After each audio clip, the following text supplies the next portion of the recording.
Hello and welcome to the Moonshots Podcast. It's episode 238. I'm your co-host, Mike Parsons, and as always, I'm joined by the man himself, Mr. Mark Pearson Fearne. Good morning, Mark. Good morning, Mike. Good morning, listeners, subscribers, and viewers. I'll tell you what, Mike, maybe I'll try a different tact today. I am still very, very excited, but man, this one I'm particularly excited about in episode 238, as you and I are launching into a brand new series. And this is a real topic that we've talked about a lot on the show, but I think it's now time that we do a deep dive into this world and this technique. You are so right. Particularly excited. This is a whole new level for you, Mark. I'm dying to know what book and what series are we starting? Well, today, listeners and subscribers, we are kicking off a brand new series, first of all, on journaling. Journaling being such an incredible asset, tool, and process that we've used and talked about on the Moonshot Show many, many times. But to kick off that season and series on journaling, we have The Artist's Way, which is a 1992 self-help book by Julia Cameron. Julia Cameron is a fantastic teacher, author, artist, poet, playwright, novelist, filmmaker, composer, and journalist, Mike. So if anybody that we've covered on the Moonshot Show had a lot of titles and accolades to them, Julia's definitely up. Maybe you left off one word. Overachiever. Overachiever. Well, I'll tell you what, if any of us want to try and get to the level of overachieving that Julia Cameron has done, I think the secret might be in her very, very celebrated and accoladed book, The Artist's Way, which we're going to dive into today, Mike, on episode 238. Yeah, you're absolutely right. And if you are looking for a way to clear the mind, put the monkey mind to rest, this is the show for you. Or if you're looking to tap into a bit more creativity and find that creativity, you know it's inside of you, but it hasn't come out, then this is also for you. So if you liked Elizabeth Gilbert's Big Magic, if you liked Eckhart Tolle's Power of Now, or anything in between, or if you were just like Mark and I, we were so inspired by Green Lights by Matthew McConaughey, we devoted an entire series to journaling. This show is for you. So buckle your seatbelts, get your pen and paper at the ready, because we're going to learn the artist's way. That's right, Mike. So look, I think we've tried to pitch this as much as we can. So let's now hear from the author and overachiever herself, Julia Cameron, who's having a chat with Fearne Cotton on the value of writing to unlock your creativity. Why does it help people unlock their creativity? Well, I think that when we move our hand across the page, we end up with a handmade life. There's a direct connection between our hand and our heart. And I think that when we start to write, we are gently led. I think that it's powerful and it's hopeful, and people find themselves encouraged. And again, I want to say the word coaxed, gently coaxed forward. Yeah. I certainly feel that. And I really appreciate, as I'm, just before I'm about to start making my kids breakfast, I really like giving myself that time just for me to see what comes out of the pen, to see what happens. It's a really lovely feeling. And the other part of The Artist's Way, famously, is the artist dates. As I said a moment ago, I haven't been as disciplined with that part of it, and it's kind of my personality, I guess, to shun free time that doesn't have this end result, because I can be a bit of a workaholic. And I think also perhaps within the structure of British culture, we go, I haven't got time for fun or whatever it might be. We always think we've got to be working or achieving or doing something. Why are the artist dates so important? Well, I think, first of all, we should explain what they are. Yes. It's a once a week solo expedition to do something that enchants or interests you. In other words, it's an assigned play. And I think it's very important. Creativity experts will tell you that concentrate and then release is what's necessary. And so with morning pages, we're concentrating. And with artist dates, we're releasing. It's as if we have switched the dial over from send to receive. And we receive hunches, intuitions, guidance, and you're cheating yourself if you're doing morning pages and you're not doing artist dates. So I want to encourage you to please try them. What I find happens is that people have a sense of a benevolent something. They feel a contact, and they will say to me, Julia, I think I felt God. Oh boy, you thought you were tuning in to the Moonshots podcast for success habits and so forth, but we're just putting you in touch with the big guy upstairs. Hello there. I jest, but Mark, there's a couple of things here. Like, there is something special about hand to paper, writing down notes, ideas, journalizing, diarizing. But I think the important thing that we have seen in the Moonshots podcast is it's the act of getting out of your head. And I invariably would relate it like this. As soon as I go to write something down, I'm often becoming aware that the thought is only half-baked. So, you know, when you write it down, you type it out and you're like, that's kind of the thought, but it's not the whole thought that I was trying to do. And then you have to go back and work on it. That refinement is the beauty of writing, because when you see your idea transpose and then read it back, you're like, hang on, that's not quite what I meant. In my mind, I have something, and then you refine it and then you get it.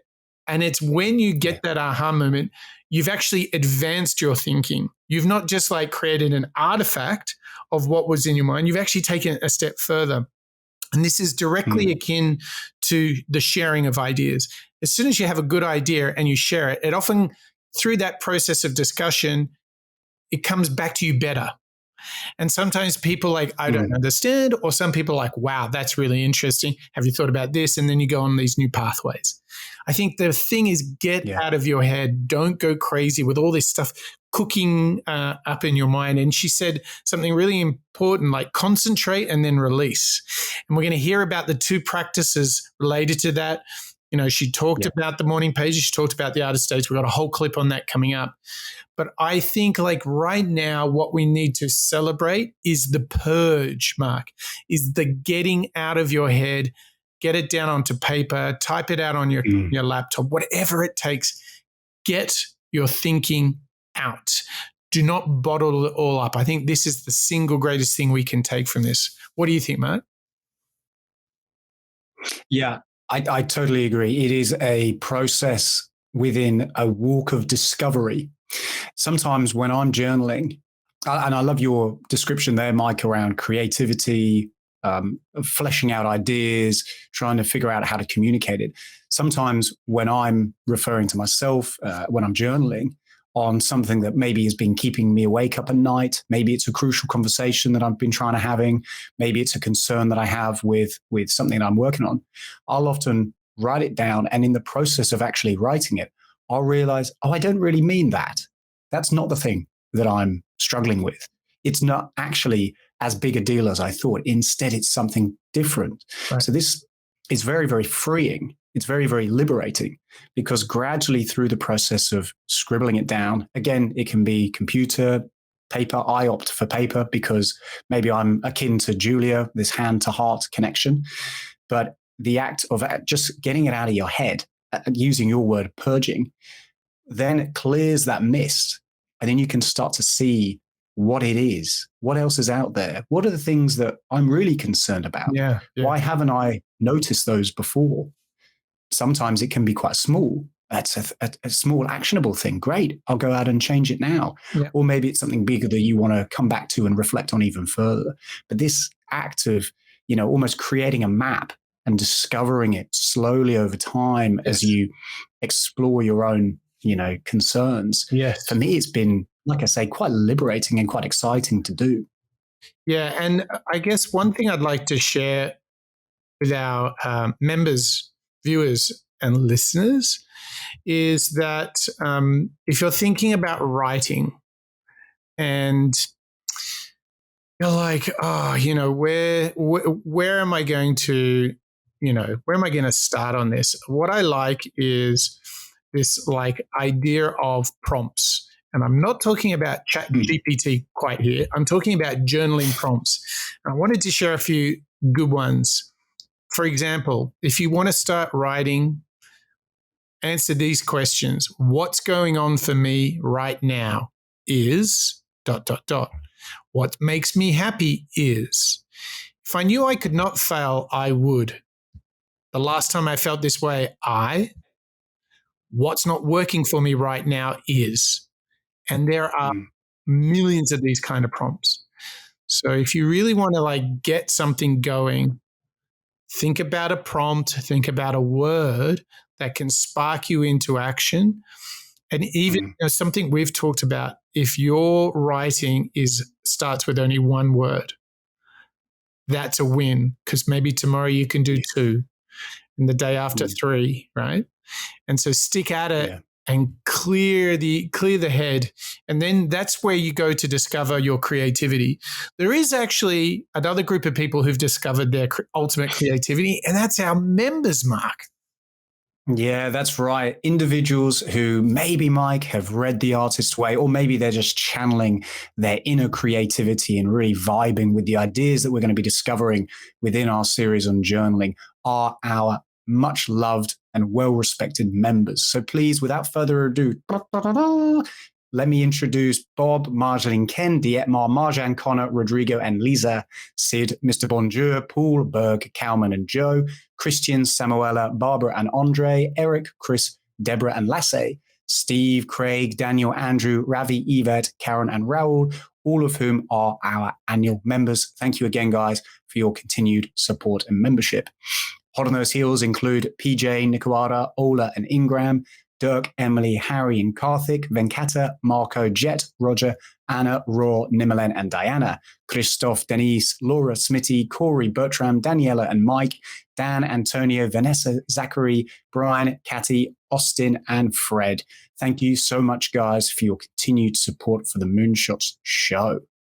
And apart from that, lunar-powered good karma, which has been scientifically proven, Mark, let me tell you that. It has. Very scientific.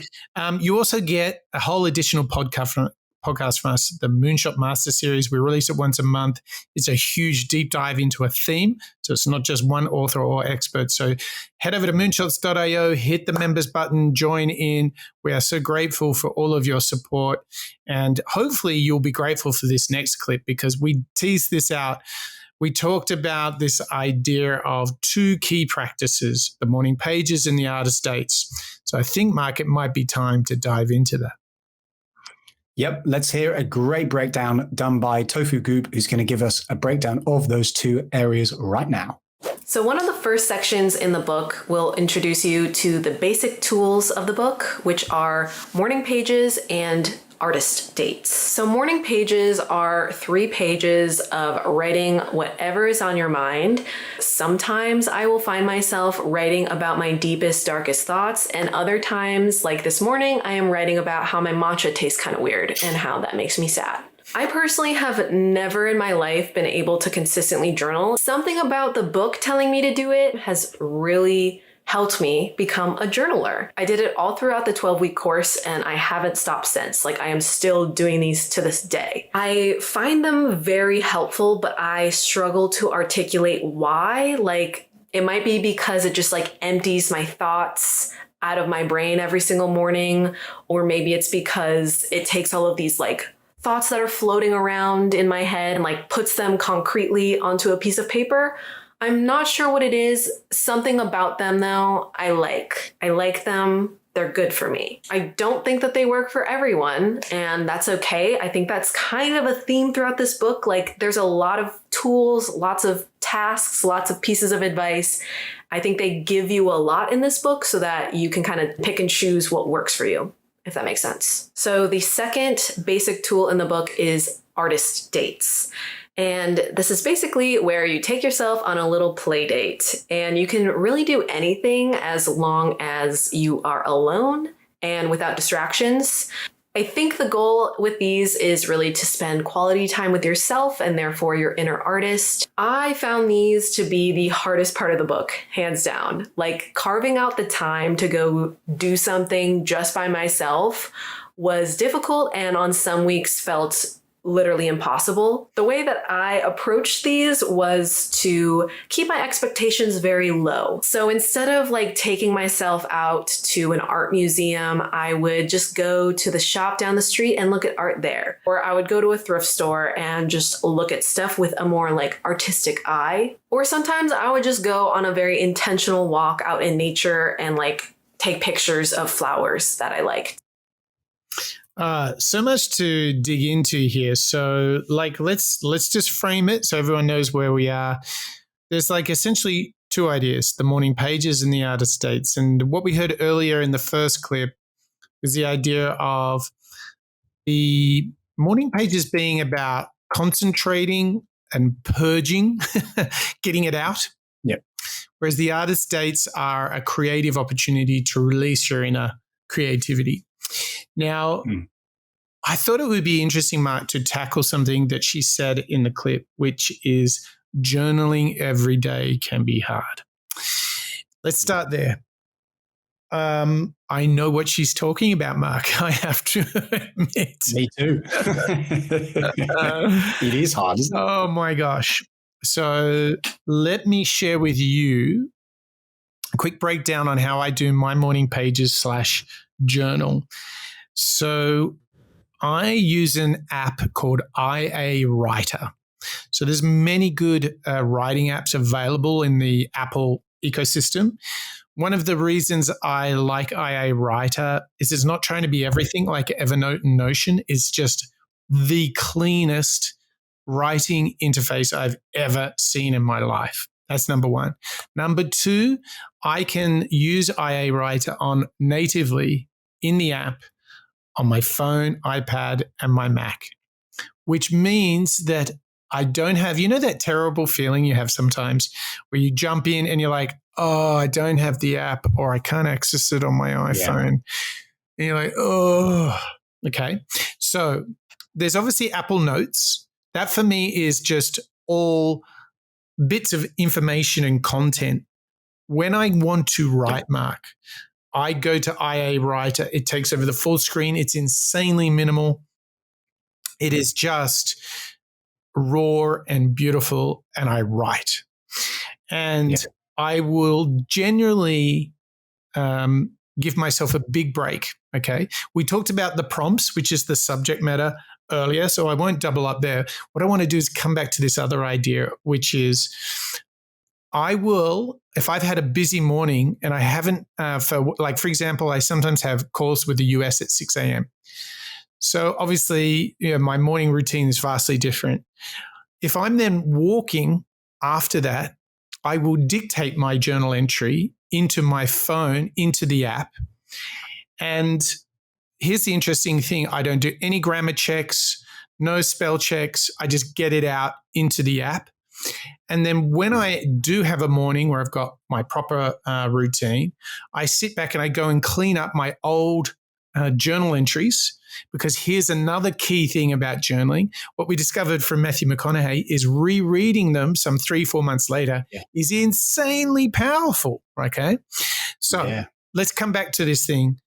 If I could give people a starting point that is different to pen and paper and just having a notebook and scribbling some thoughts, if you're a little bit more technically orientated, get an app that is on every platform, phone, tablet, desktop or PC. And I obviously the thing is when you have the time in the morning, you sit there, you type, you have your coffee, you're all good. But it's always the busy days that catch you out where your routine is under challenge, right? So my breakthrough has been that having the app on my phone, iPad, or Mac means no excuses. It's always there. And secondly, I just dictate, blah, blah, blah, get it all out of my head. So people look at me like I'm crazy, or hopefully they think I'm on a call, so I'm not being too weird. But I'm literally walking down the street talking to myself in my headphones and whatnot. And then I'll just come back and get out. To me, it is 90% getting it out of the system. And then I go back and clean it up a little bit the following day or the day after. Does this kind of ring true to you? Like trying to find a universal way to do it, like to reduce all the friction. We learned in Atomic Habits, it's like the environment is so important for a habit. So sometimes I'm not in my studio. I'm not sitting there in the beautiful sunshine of Sydney ready to write. Sometimes I'm on the road. Right now, I'm in my fourth country. So I'm like in a bit of a crazy trip. So like, yeah, I just get it out on the phone. I actually dictated my journal this morning on the way to the gym because I knew I wouldn't have time. I think my experience is a little bit more traditional, I guess. You know, I still stick with, I've written digitally before, and I've utilized apps like Apple Notes, as you've already mentioned, and I've tried Google Documents as well. But the problem with both of those for me is that I spend a lot of time behind my screen during the day. And actually, it's quite liberating for me to pick up my book and take it maybe with me. If I've got the pleasure of sitting in a cafe or whenever I'm on holiday, I'll always take it with me and try and change the scene, change the scenery and write there. Yeah. That for me is a great way of removing those digital distractions, I suppose is the best way of putting it. However, what I really like, Mike, about the build that you've done there is the voice dictation. I think that's a really interesting addition that I think you can maximize within this whole practice. Yes. Because it's very, very therapeutic for myself as well as colleagues that I've worked with. When you have a problem and you're trying to figure it out, you can't quite see what the problem is. Yeah. Maybe it's a tricky client or whatever it might be. Sharing that problem, as they always say, is a problem halved. Yes. Now, obviously, in this case, the intention is not necessarily to show it to somebody else. Rather, it's something that you're reflecting on.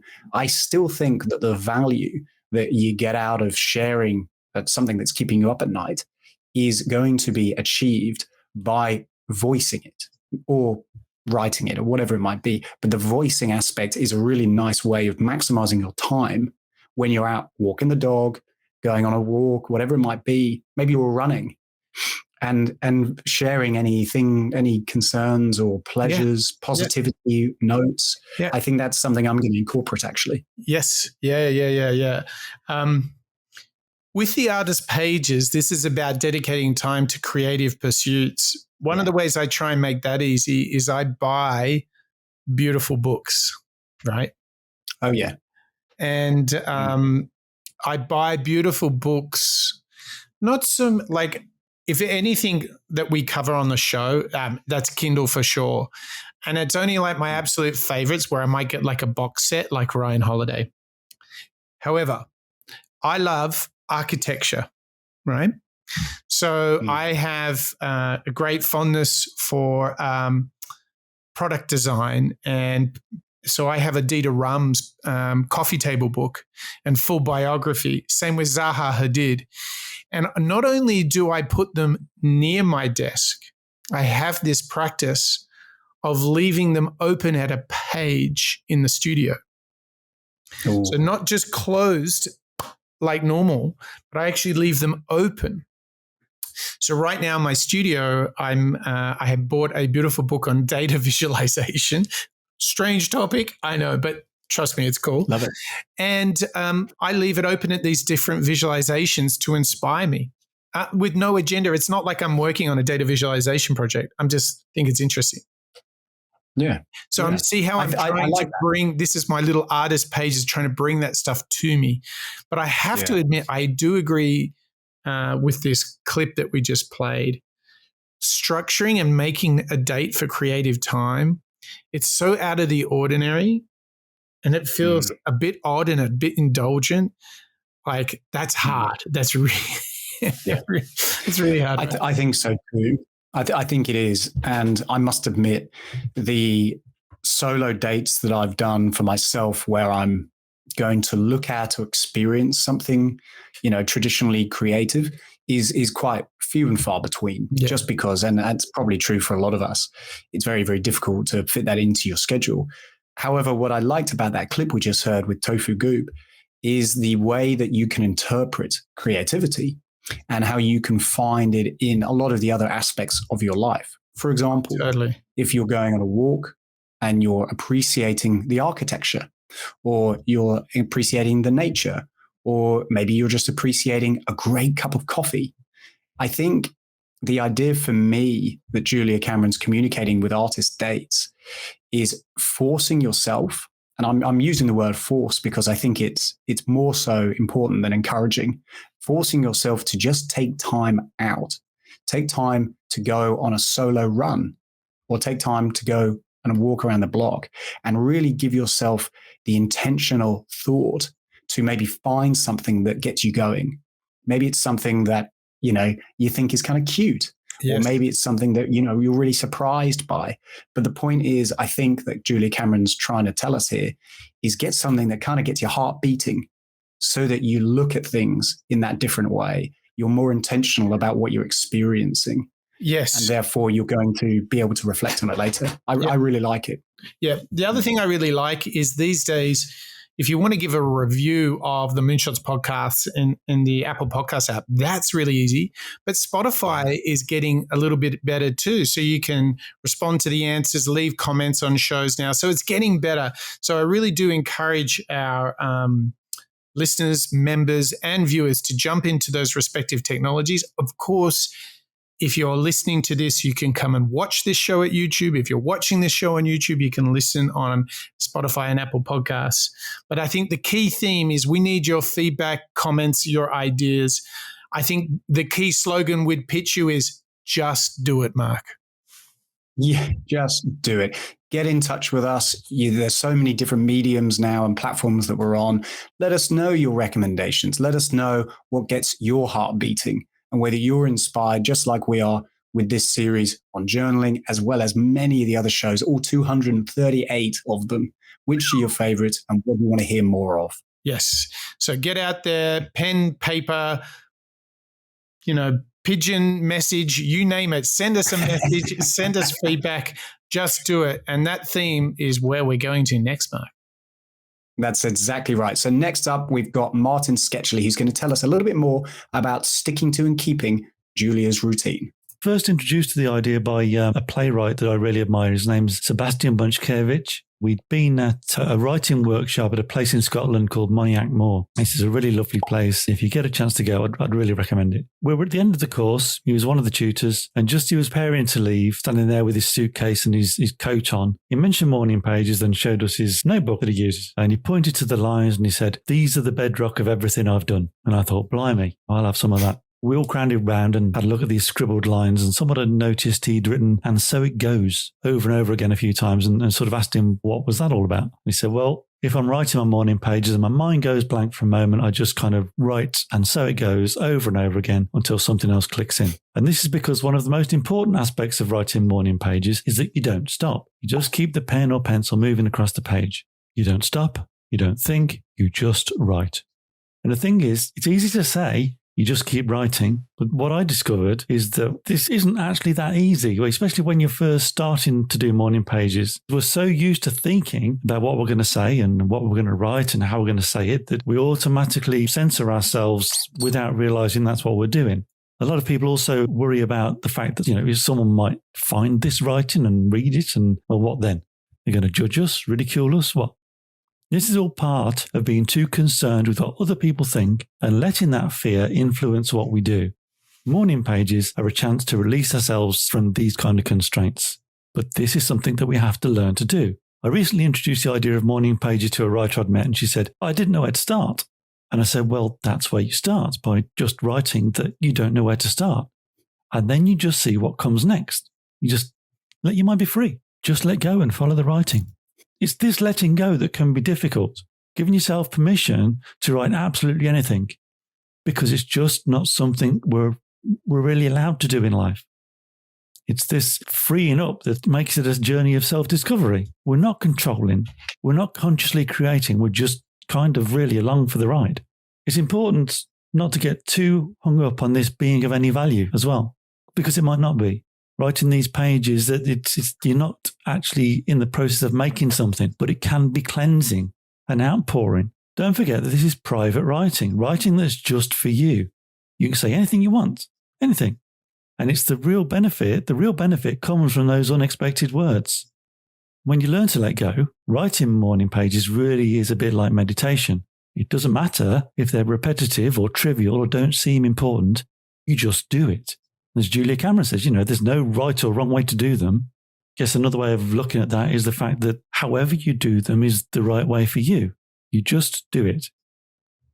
Oh, gosh. That was like we sat in a classroom with Brené Brown and Elizabeth Gilbert teaching us simultaneously, because Brené Brown says, stop trying to be perfect. And Elizabeth Gilbert says, around creativity, every idea is original because it's coming from an author and a creator, and no two people are the same. So no two ideas are exactly the same. So it's time to break through our greatest battles: fear, self-doubt, fear of failure. Forget about it. Just do it. This bias towards action, make it a habit. And before you know it, like the difference that journaling and mindfulness in the morning makes for me, Mark, is tremendous. It is really, really tremendous.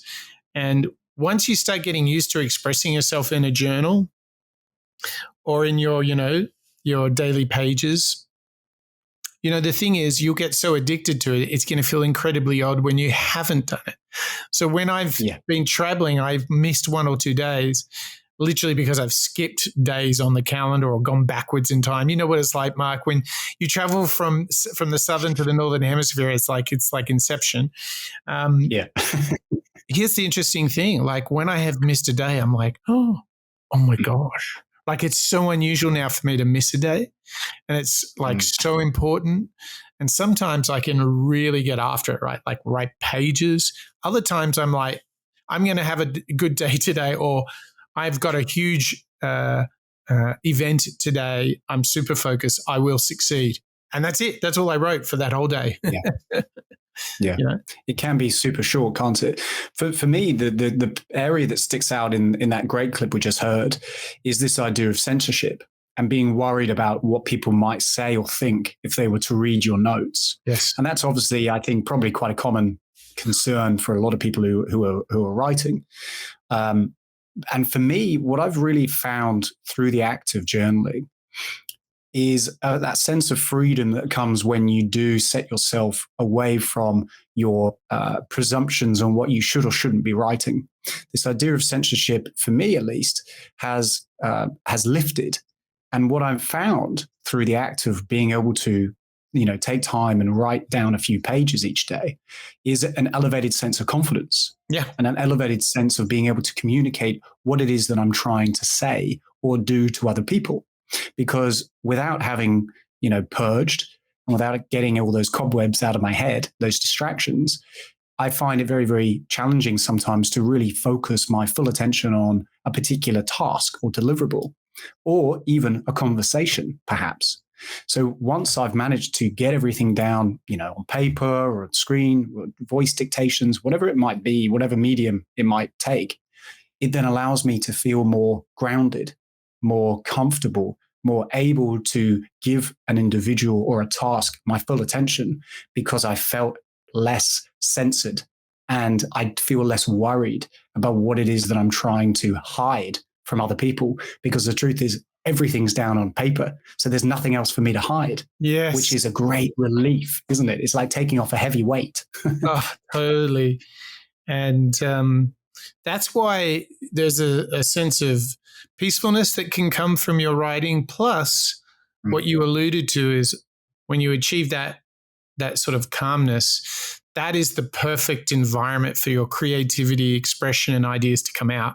Your great creativity will not come out if you're feeling stressed, right? It will be right? It's not coming out then, exactly. Right? So I think the call to arms here is clear the mind, purge it of the monkey mind, purge it of all those crazy thoughts, and then allow your creativity, your intuition to call you towards things that are of interest, of curiosity to you, and let your creativity flow.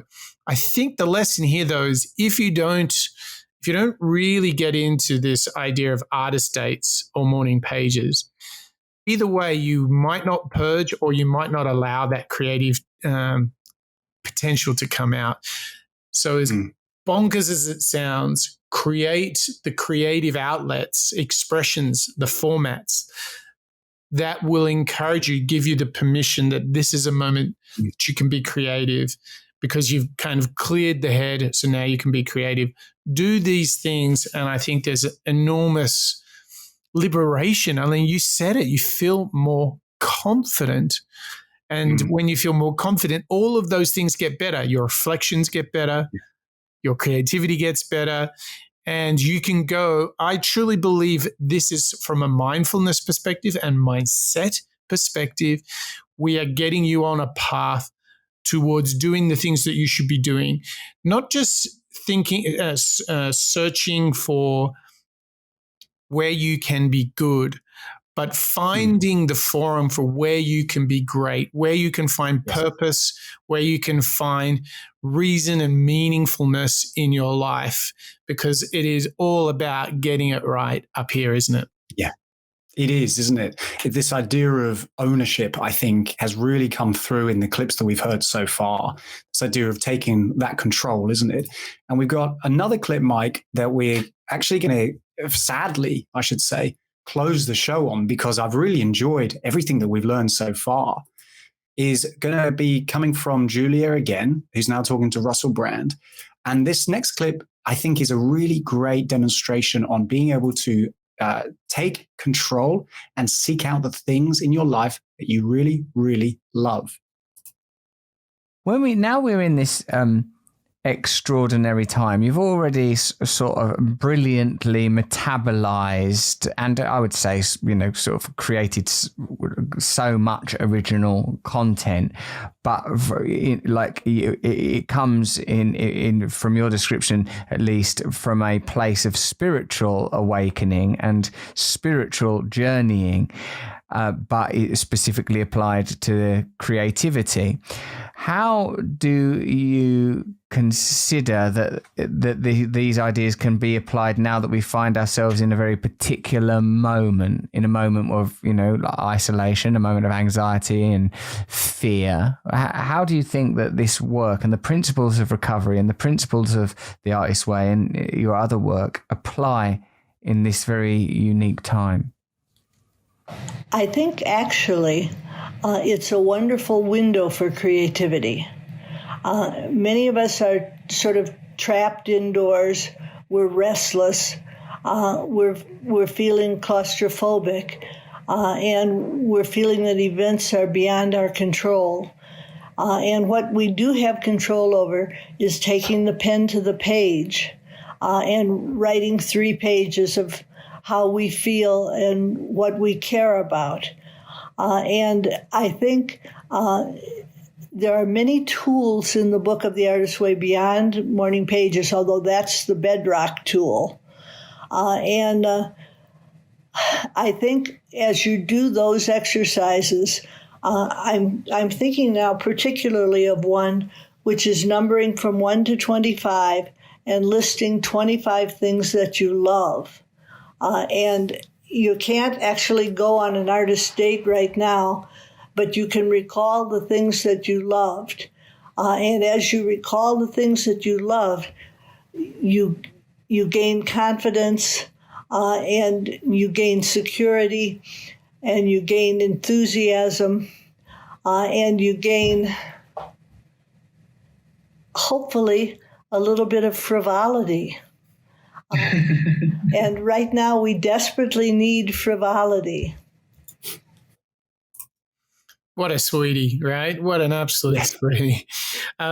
So I think if we go back to Stoicism and some of Eckhart Tolle's work, you really do control your thoughts. But that truth can be hard to accept.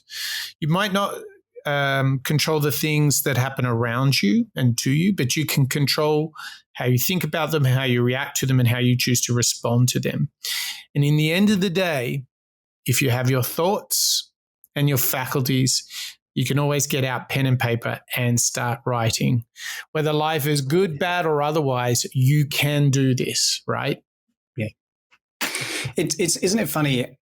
We've all got so many responsibilities with our jobs, with our families, our lives, but something as simple as this, and a lot of us probably take notes daily, whether it's Post-it notes, what am I going to buy from the shop, or whether it's something more substantial with work.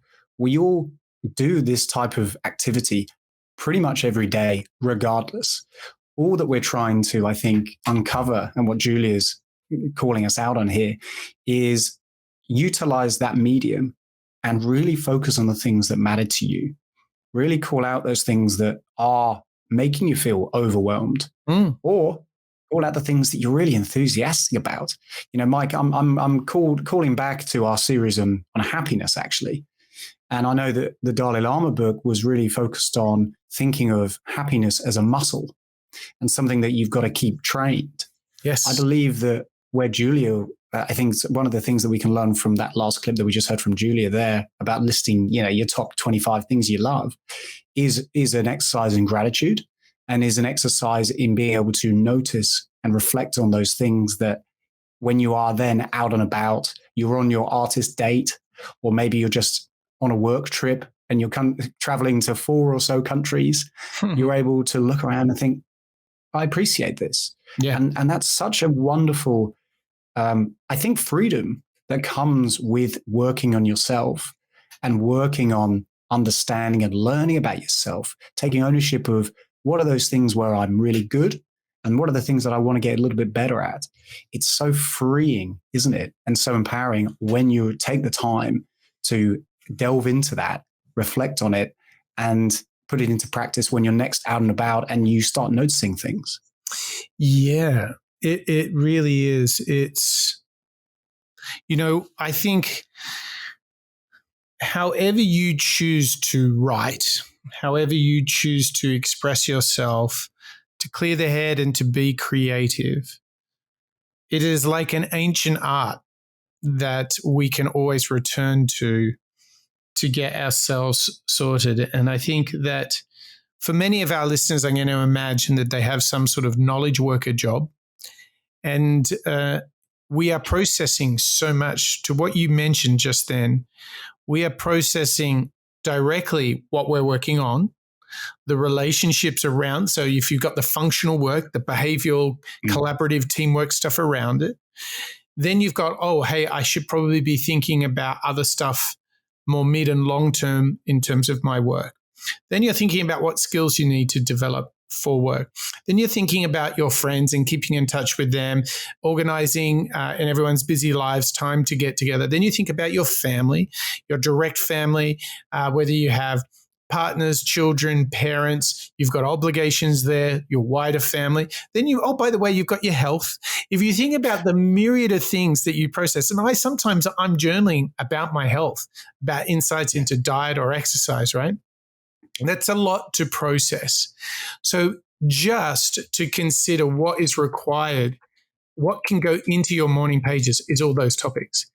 But then, Mark, we get to your creative potential to think differently, to combine, synthesize ideas and opportunities, things, whether they're products, services, people, or whether they're creative outlets in hobbies and arts and crafts, whatever it is that is your creative passion, you've got to pursue it, because what I notice is when I'm not pursuing creative activities and endeavors, I feel like there's something missing. I feel a little hollow, right?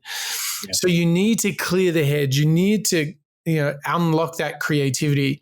I think isn't it amazing to think we started with this idea of let's find out more about journaling. And once again, we come full circle to mindfulness and creativity. Yeah. Huge themes of the show, right?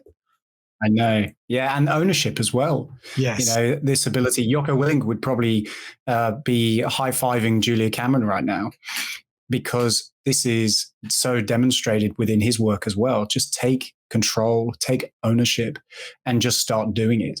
And I think that's why I really enjoyed that third clip we had about writing down, and so it goes, and so it goes. There's going to be plenty of blockers. And the truth is, we've all experienced those blockers. We've all found days when it's tough to write more than a couple of words. And I think that shared experience is also quite freeing, knowing that everybody has probably gone through a similar process on their journey to, you know, freeing up their mind or purging, or more like Elizabeth Gilbert, really focusing on being able to dispel any concerns you have around what other people have done and instead go it your own way. Again, calling back to that idea of censorship. I think it's just so powerful. It's such a powerful means of helping yourself be able to focus and do your best work. Yes. Is this journaling aspect, isn't it? Yeah, it is. It actually reminds me a little bit of the 5-second rule by Mel Robbins? Mm-hmm. Right? Yeah. How she said, if you have an idea, you got to write it down. You got to do something. You got to get it out in 5 seconds, right? Do it right now. Yeah. This propensity towards action.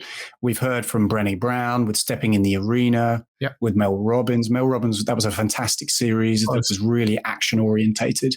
And I think Julia Cameron sits up there as well, because she's encouraging us just to pick up pen, or put your fingers down on the keyboard, or just pick out your microphone and start recording. Yes. Start today. Yes, it's so true. Mark, so many topics, so many ideas, but we come to that point where I say to you, of all of those, what is the one that has garnered your attention for tomorrow? Look, I think this series is going to be very, very interesting for us, because we're advocates for journaling. But I think we're going to find out a lot of new tips and tricks and encouragements to keep us honest and keep us journaling. I think for me, Mike, the thing that was revealed today was that idea of just doing it. And even if you've run out of words, you just keep on writing. And so it goes, and so it goes. Yeah. That's a new tip that I think I'm going to put into my repertoire of work there. What about you, Mike? What stands out to you? Because I know how passionate and diligent you are when it comes to journaling. It's a screamer. Artist dates. I got to get started on that stuff. Yeah, I've got the nice books to inspire me, but dude, I'm falling short on that one so big time. Yeah, you're right. That's a really nice build from Julia. Yeah. Well, Mark, I want to say thank you to you, and thank you to you, our members, viewers, and listeners. Here today on show 238 of the Moonshots Podcast, we studied the work of Julia Cameron, and The Artist's Way was the book, was our Bible. And it started with coaxing yourself forward, enjoying that magic of writing and letting it flow. And there were 2 key practices: morning pages, all about the concentration; artist dates, all about the release. And when we try to build a habit, our greatest enemy is ourselves, our will and our resilience. The key thing is just do it. And so it goes and goes and goes. Do these things and you'll be able to seek out the things that you love. You'll be able to find fulfillment, satisfaction. You'll be able to be the best version of yourself. You'll be able to learn out loud with us. And that's what we're all about here at the Moonshots Podcast. That's a wrap.